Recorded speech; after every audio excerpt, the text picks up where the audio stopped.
थोड़ा नॉर्मल सा लग रहा था, लग ही नहीं रहा था कि जेएनयू की सॉलिडेरिटी में पब्लिक मीटिंग हो रहा है। दोस्तों, सबसे पहले जो लोग पिटे हैं, पहले पुलिस से और फिर बाद में सरकार के द्वारा भेजे गए गुंडों से, उनका क्रांतिकारी इस्तकबाल करते हैं और जिनके ऊपर एफआईआर हुआ है वो अगर जेल चले जाते हैं तो उनको बस इतना बताना चाहते हैं कि जेएनयू की ग्लोरियस हिस्ट्री में स्टूडेंट एक्टिविस्ट का जेल जाना एक बेहतरीन इतिहास है। 21वीं सदी में इतिहास बनाने का आपको मौका मिला है। और इस संबंध में एक बात मैं आपको बता दूं कि क्या मजेदार है ये यूनिवर्सिटी कि जब हम पकड़े गए थे और जेल गए थे तो जो कमिश्नर था जेल का, तिहाड़ जेल का, वो जेएनयू का पढ़ा हुआ था और 13 दिन बंद था। ये बात मैं यहां क्यों बोल रहा हूं? ये बात मैं यहां इसलिए बोल रहा हूं कि बार बार घूम करके हर 4, 5, 6 महीने में न्यूज साइकिल में जेएनयू चलना शुरू हो जाता है। एक तो खुशी होती है, बार बार यूनिवर्सिटी की लड़ाई टेलीविजन पे जगह पा रही है। अब कभी कभी तो चले गए कॉमरेड सीताराम, उनको थोड़ा ईर्ष्या भी हो रही होगी कि हमारे जमाने में इतना जेएनयू टेलीविजन पे नहीं दिखाया जाता था। टेलीविजन ही नहीं था, मोबाइल भी नहीं था, ड्रोन भी नहीं था। तो अब कई बार हम लोगों को भी लगता है कि देश में इतना सारा मुद्दा है, घूम घूम करके जेएनयू क्यों आता है। तब फिर जब रिकॉल करके देखते हैं तो पता चलता है कि देश का ऐसा कौन सा मुद्दा है जिसमें जेएनयू नहीं होता है। आप देख लीजिए, कोई सवाल उठा करके देख लीजिए, देश की कोई घटना उठा करके देख लीजिए, चाहे उसका कोई मीडिया नहीं हो, चाहे कोई उसकी बात नहीं कर रहा हो, पूरे देश में अगर एक इंस्टीट्यूट है जो उस घटना की भी बात करता है वो जेएनयू है। इसीलिए हमको जेएनयू पे गर्व है। अब सरकार को लगता है कि सारी फसाद का जड़ यही है, ना रहेगी बांस ना बजेगी बांसुरी। लेकिन सरकार जाने अनजाने एक बहुत बड़ी गलती कर रही है। ऐसा दुश्मन चुन ली है जो इत्तेफाक से दिमागदार है, पढ़ता लिखता है और इतनी भरी बेरोजगारी में भी, कितनी बड़ी बेरोजगारी है, आए दिन खबर आते रहती है, अरे जानते हो उसका बीएचयू में हो गया, उसका बिहार में हो गया। ऐसी स्थिति में भी कि जब जेएनयू के स्टूडेंट एडहॉक का इंटरव्यू देने के लिए जाते हैं, एडहॉक का, परमानेंट का नहीं, तो पूछते हैं कहां से आए हैं, कहता है जेएनयू से। अच्छा बताइए कन्हैया कुमार का सपोर्ट करते हैं कि नहीं करते हैं? तब इंटरव्यू शुरू करते हैं। बताइए इन पे दया नहीं आनी चाहिए कि पॉलिटिकल साइंस का एडहॉक का टीचर का इंटरव्यू देने गए हैं तो फूको के बारे में पूछो, कन्हैया के बारे में क्यों पूछ रहे हो? क्योंकि ये पैरामीटर बन गया है देश में, ये पैमाना बन गया है कि अगर आप जेएनयू के साथ हैं तब आप पक्का वामपंथी होंगे। नहीं, ऐसा बिल्कुल भी नहीं है। और यहां खड़ा होकर के ये बात मैं कहना चाहता हूं, ठीक है मैं एक वामपंथी पार्टी से हूं, लेकिन पार्टी का प्रचार थोड़ी करने आए हैं, ऐसा बिल्कुल भी नहीं है। मैं आपको याद दिलाना चाहता हूं कि जब अब की बारी अटल बिहारी की सरकार बनी थी तो उस वक्त राम शरण शर्मा की किताब की होली जलाई गई थी। तब भी क्या कहा गया कि वामपंथी इतिहासकार का किताब जलाया जा रहा है, देश का इतिहास जलाया जा रहा था। आज भी जो लोग ये कह रहे हैं कि ये लेफ्ट वर्सेस राइट है, ये पूरी लड़ाई को गुमराह कर रहे हैं। आज की घटना है, अहमदाबाद में, गुजरात में, मोदी जी के राज्य में तो कम से कम लेफ्ट नहीं है, होगा कहीं थोड़ा बहुत, लेकिन लार्जली तो नहीं है ना। आज अहमदाबाद की सड़कों पर एनएसयूआई के स्टूडेंट को दौरा दौरा के भी पीटा है। वहां तो लेफ्ट नहीं था। मैं इस बात पे जोर दे करके क्यों बोल रहा हूं? क्योंकि एक फ्रेज जेएनयू में अक्सर बोला जाता है, if everything is not right go left. जब ठीक नहीं है और आप उस पर सवाल पूछेंगे तो आपको पेंट कर दिया जाएगा।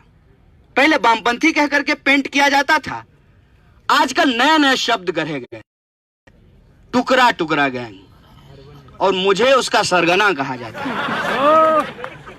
अव्वल तो बात यह है कि अब मैं इसको बदनामी के तौर पे नहीं लेता हूं, मैं इसको पुरस्कार की तरह अपने माथे पे लेके चलना चाहता हूं। और फिर कहता हूं कि सुनो भाई साहब, गलत पंगा लिए हो, बिल्कुल गलत पंगा लिए हो। यूनिवर्सिटी ठीक से चुन लेते। हमको आपके दिल का बात मालूम है कि आप जेएनयू पे हमला इसलिए कर रहे हैं क्योंकि आपके दिल में जियो बसता है। जियो यूनिवर्सिटी, वो ऐसी यूनिवर्सिटी जो अभी तक नहीं बनी है, दीवारें नहीं है, जहां गार्ड भी नहीं है कि गार्ड की सहमति से रॉड लेकर के कैंपस में घुसा जा सके, क्योंकि कैंपस ही नहीं है। वो यूनिवर्सिटी ऑफ एमिनेंस है। और वो जब यूनिवर्सिटी ऑफ एमिनेंस है तो जिसको हर साल राष्ट्रपति पुरस्कार देना पड़ता है, कितना मन होता होगा सोचिए कि भाई रोज इस यूनिवर्सिटी के खिलाफ ट्वीट करते हैं, हर बार बेस्ट यूनिवर्सिटी का पुरस्कार ले जाता है। ऐसा लगता होगा हाँ इसमें तो मेरा हक था, ये जेएनयू वाले उठा ले गए। और ये जेएनयू से नफरत एक यूनिवर्सिटी से नफरत नहीं है, एक विचारधारा से नफरत नहीं है। देश होना चाहिए, उस देश की परिकल्पना से इनको नफरत है। और वो देश, जिस देश में लड़के से ज्यादा लड़कियां पढ़ सकती है ना, आपका जेएनयू ऐसा है ना, हमारा जेएनयू ऐसा। बोलिए बोलिए, मैं यहां से खड़ा होकर के, देश की किसी यूनिवर्सिटी में रात को 12 बजे अकेले लड़की लाइब्रेरी निकल करके सुरक्षित, सेल्फ डिफेंस नहीं पास में रखना पड़े। एबीवीपी की एक लड़की बोली कि सेल्फ डिफेंस में एसिड रखे थे, जब अटैक करेंगे तो अब क्या करेंगे, अभी मिसाइल लेकर के चलेंगे। सुरक्षित अपने हॉस्टल तक जा सकती है। ये कॉन्फिडेंस है आपको दिल्ली के बाहर की सड़कों पर? पीएमओ के सामने रात को 12 बजे अकेले घूमिएगा, जहां मोदी जी रहते हैं, जो बेटी बचाओ बेटी पढ़ाओ का नारा देते हैं, उनके घर के सामने से गुजरिएगा, जहां ये ड्रोन ऑल द टाइम रहता है। ये कॉन्फिडेंस है ना। इस देश के भीतर मेरे साथ रामा खड़ा था, ये रहा, पूछ लीजिएगा इसके पिताजी क्या करते हैं। मेरी मां सिर्फ आंगनवाड़ी में नहीं काम करती है, इस कैंपस के 40% स्टूडेंट ऐसे हैं, मजदूरों, किसानों, गरीबों के बच्चे हैं, उनकी पढ़ाई के अधिकार के खिलाफ नहीं। ये यूनिवर्सिटी पे हमला टुकड़े टुकड़े गैंग करके जब बोला जाता है तो इस एक शब्द के साथ उस देश की परिकल्पना के ऊपर हमला किया जाता है। जिस देश की परिकल्पना में आज भी रोहित वेमुला को, आपकी इस परिकल्पना को, और वो स्वीकार करते हैं आपकी इस परिकल्पना को, आज यहां खड़ा होकर के कहते हैं टुकड़े टुकड़े गैंग। हाँ जी बोलिए ना। आपके देश में जहां आप औरत और मर्द के बीच में भेद करना चाहते हैं, जहां आप अगड़ा और पिछड़ा का लड़ाई लगाना चाहते हैं, जहां आप फिर से नए तरीके का छुआछूत हमारे ऊपर थूपना चाहते हैं, जहां आप फिर से एकलव्य का पढ़ने का अधिकार और उसका अंगूठा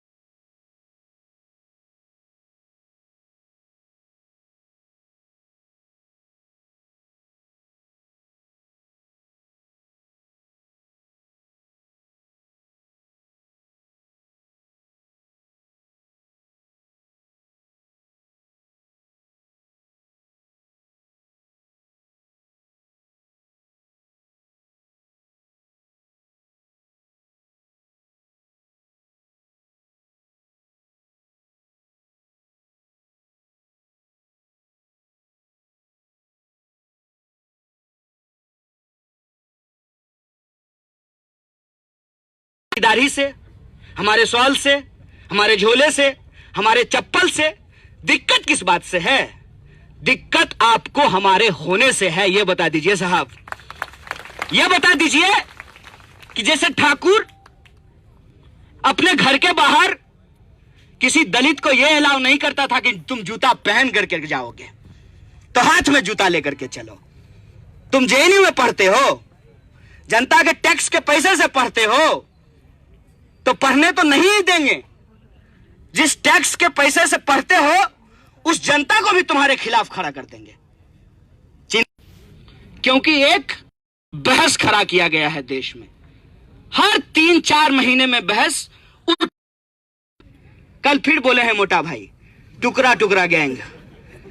एक बात याद रखिएगा, जब कोई भी ऐसा बकवास करे ना, उसको पलट करके एक बात कहिएगा, सुनो दोस्त, तुम्हारे हाथ में रॉड थमा दिया है ना, अब बेटा को, जय शाह को इंडियन क्रिकेट टीम का बैट दे दिया है बीसीसीआई से खेलने के लिए। कोई क्वेश्चन किया मेरिट को? क्यों कोई क्वेश्चन मेरिट को कि जय शाह का क्या मेरिट है? क्यों उसको बीसीसीआई का सेक्रेटरी बना दिया गया है? कोई इसको क्वेश्चन कर रहा है? जेएनयू में टैक्स का पैसा बर्बाद हो रहा है इनके हिसाब से, और ये तो बड़ा आबाद हो रहा है। अपने ही जैसा हूबहू फोटोकॉपी को बीसीसीआई का सेक्रेटरी बना दिए हैं। नहीं नहीं, मैं बॉडी शेमिंग नहीं कर रहा हूं। ये क्या है? कोई इसको क्वेश्चन कर रहा है?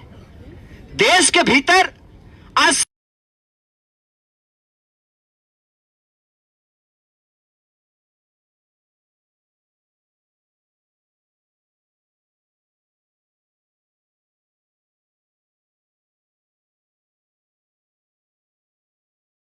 उसको भी अपने चाचा मामों के पास हमको डिफेंड करना पड़ रहा था। क्यों? नहीं नहीं, आपकी यूनिवर्सिटी में देश विरोधी नारे लगे। अरे क्या हुआ नारे का? क्या हुआ उन नारों का? 4 साल हो गया है, जब दिल्ली का चुनाव आया है तो फिर से नारा याद आया है। अब देख लीजिए, माने आप अपने काम पे वोट नहीं मांग सकते हैं।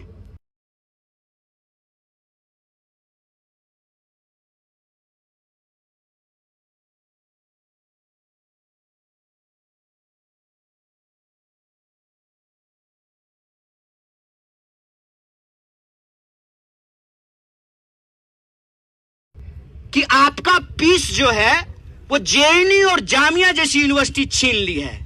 हे दिल्ली के महान मतदाताओं, मैं आपको बता दूं कि आपका फेफड़ा दिल्ली में जेएनयू की वजह से नहीं खराब हो रहा है। अगर आपको कोई ये कहता है कि जेएनयू के स्टूडेंट सिगरेट पीते हैं, तो सिगरेट पीने से उनका फेफड़ा खराब होता है, दिल्ली की हवा खराब नहीं होती है। देखिए कि आपके पास मुद्दा क्या है, क्या मुद्दा दिया है आपको? वो कोई काम नहीं है। जेएनयू के नाम पे चुनाव लड़ना चाहते हैं। अरे लड़िए, ठीक बात है, लेकिन हमारी उन लड़ाइयों का क्या? मैं आपको याद दिला दूं कि जिस फरवरी में तथाकथित नारेबाजी की बात होती है, उसी फरवरी में रोहित वेमुला को न्याय दिलाने का एक आंदोलन चल रहा था। उससे पहले पूरे देश के विद्यार्थी जो नॉन नेट फेलोशिप बंद कर दिया गया, उसके खिलाफ ऑक्यूपाई यूजीसी का आंदोलन चला रहे थे। उससे पहले मद्रास आईआईटी में अंबेडकर पेरियार स्टडी सर्किल को बैन कर दिया गया था, उसके खिलाफ आंदोलन कर रहे थे। उससे पहले एफटीआईआई में गजेंद्र चौहान को अध्यक्ष बना दिया गया था, उसके खिलाफ स्टूडेंट प्रोटेस्ट कर रहे थे। और ये सारी लड़ाइयां जब जेएनयू से आकर के जुड़ती हैं, तो फिर इनको याद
था, मैं उस संगठन का नाम नहीं लेना चाहता, ले लें क्या?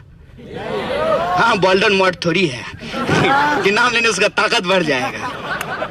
एबीवीपी का लोग क्या बोला था कि कलेवा देख करके झगड़ा हो गया।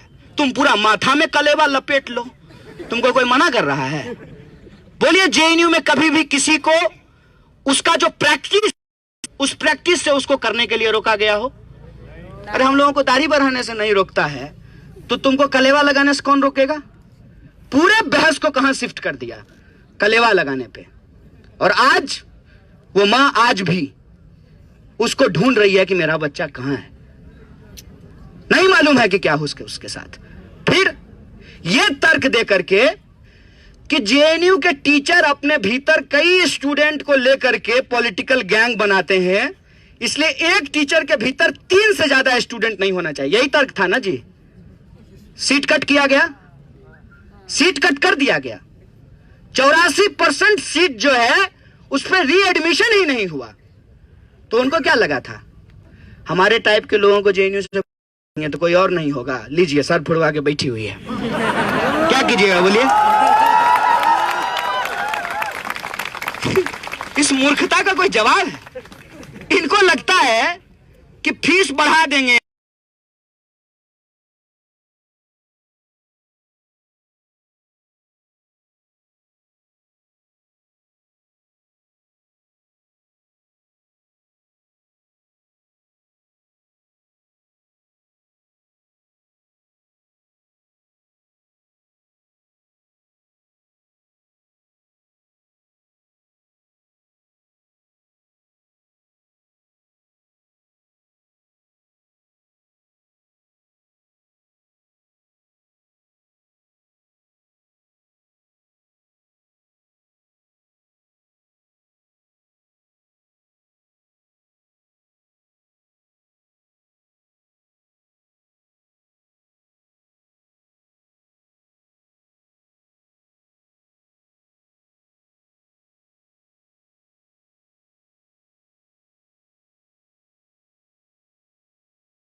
फिर उनको कोई नहीं पूछ रहा है। हम लोग ही चल करके कपड़ा हटा करके उस पे माल्यार्पण कर दें 12 तारीख को। उनसे नहीं हो रहा है, उनसे हो ही नहीं रहा है। विवेकानंद जो है वो अच्छे दिन के इंतजार में है कि कब सरकार आएगी और हमारे ऊपर से यह पर्दा हटाएगी और हम लोग। बोलिए, अपशब्द क्यों लिखेंगे विवेकानंद के बारे में? वो इतना बढ़िया बढ़िया शब्द बोल करके गए हैं कि अपशब्द लिखने का जरूरत ही नहीं है। थोड़ा मेहनत करेंगे ना तो मैं आपको बता दूं कि जो कहते हैं ना कि जहां हुए मुखर्जी, वो मुखर्जी भी इनके खिलाफ चले जाएंगे। मैं सच बात बता रहा हूं। तो जेएनयू वालों के पास यही क्रेडिट था, एबीवीपी वालों के पास, कि वो जेएनयू का एबीवीपी है, तो बिना कुछ किए ही उसको अच्छा पोस्ट मिल जाता था। अब मोबिलाइजेशन का बात है, वाला हमेशा तुमसे जीत जाएगा। तो ले दे करके तुम्हारे पास बचा क्या? जेएनयू। तुम्हारी हालत यह हो गई कि ना घर के रहे ना घाट के। अब नौकरी भी जेएनयू में ही करनी है। तो यहां एक बात मैं आपको स्पष्ट कर देता हूं, जेएनयू अगर बच गया तुम तब भी नहीं बचोगे। क्या? जेएनयू अगर बच गया, जो बार बार क्लेम कर रहे हैं मीडिया में जाकर के कि जेएनयू में नॉर्मलसी है, नहीं है। ठोक के कहते हैं कि आएगी, इंतजार कर रहे हैं कि किस दिन नॉर्मलसी आएगी। और जब आएगी जब जेएनयू की ये पीढ़ी बचा लेगी जेएनयू को, तब पूछेंगे how do you do dear, क्या चल रहा है बताइए। बिरादरी के साथ गद्दारी कर गए हैं। अखिल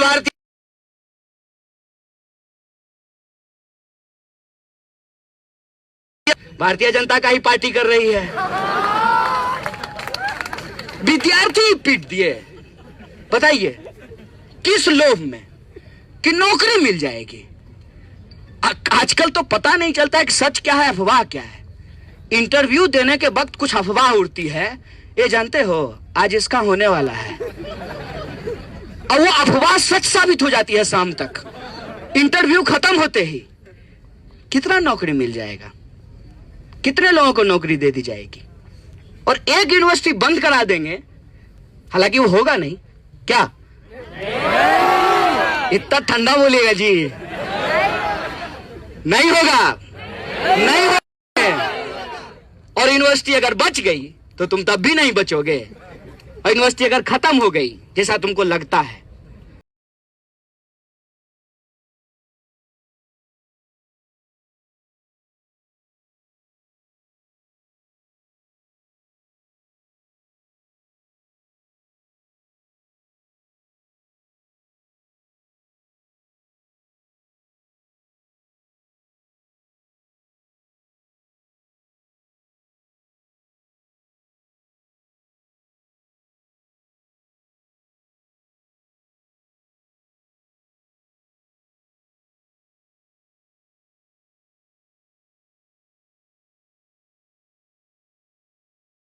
के कर्मचारी को उनकी भाषा में अपनी लड़ाई, अपनी मांग और अपनी बात समझा सकते हैं कि नहीं समझा सकते।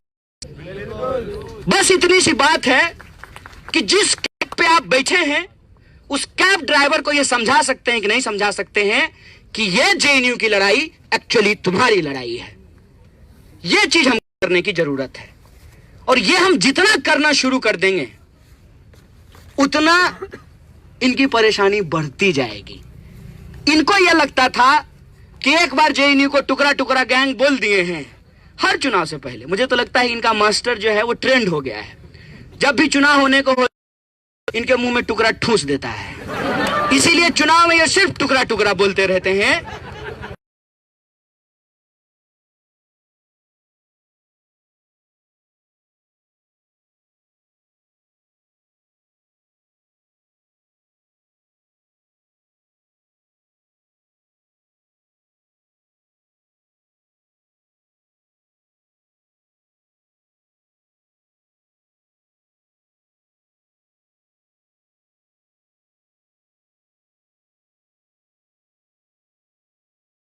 मुख्यमंत्री उम्मीदवार है मीनाक्षी लेखी भी, और नहीं नहीं रिंकिया का पापा नहीं, मनोज तिवारी नाम है उसका। और तीसरा सबसे बड़ा मुद्दा जेएनयू है, बजाओ ताली, कि एक यूनिवर्सिटी 1000 एकड़ में बनी हुई इतनी बड़ी दिल्ली देश की राजधानी के चुनाव का मुद्दा है। डूब मरो यार पानी में। इतने लोगों की समस्याएं हैं, एक यूनिवर्सिटी के पीछे हाथ धो करके पड़े हुए। और क्रोनोलॉजी यहां का हम थोड़ा आपको समझा देते हैं।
एनडीटीवी क्या कहेगा वो तो मालूम है, जी न्यूज क्या कह रहा है जानना बहुत जरूरी है। तो आज जी न्यूज का एक नया अवतार आया था JNU गेट के सामने। जी न्यूज का वही एंकर जो मुंह से ही नफरत उगलता है, पता नहीं लेता किधर से है ये नहीं मालूम हमको, मुंह से ही नफरत उगलता है वो। और नहीं जगह पे ही रहिए, वो नफरत उगलता है। वो आज कह रहा था सेव आवर यूनिवर्सिटीज।